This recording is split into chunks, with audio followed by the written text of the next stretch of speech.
Kohonen till Langer och man fortsätter vara 100% här i Champions Cup. Langer målskytt, Gabriel Kohonen i fattningspoängen. Storvreta leder 2-1. Kaalentuu puolustaa.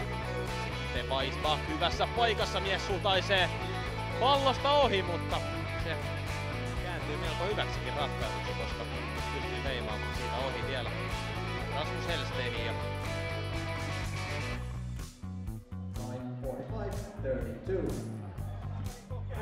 Läget här, F1 ledningsmål, Kohonen, 5-4 Storvreta. De har vänt på den här tillställningen. Det dröjer inte många sekunder från 4-4 till 5-4.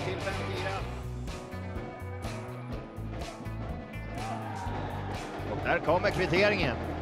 Man hittar fram till den, Storvreta lika på 3 nu med 2:15 kvar av den andra perioden. Saa itse pallon uudestaan ja laittaa taidolla rystyllä pallon maaliin. Daniel Kaalentuun maalin tekijänä ja olipahan hieno suoritus puolustajalta. Weissbach skickligt gjort in till Nestersson som får fri väg. Nestersson! Det är ledning Pixbo när Fritzell gör 2-1.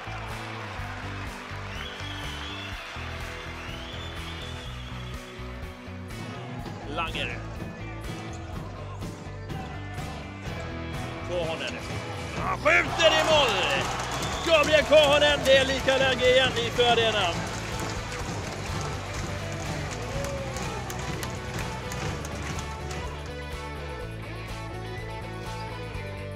Oskar Weissbach.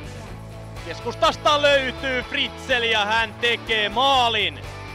Pixbo etenee välieri Champions Cupissa ja kohtaa sitten Nokian KRP seuraavalla kierroksella. Ei oikein pysy mukana, vielä haetaan takatolpille Kaalentunille. Uudestaan Weissbach, erinomainen syöttö ja tässä Pixbo tasoitus. Maalitekijänä Jakob Heinz ja erinomaisesti rakennellaan tämä paikka.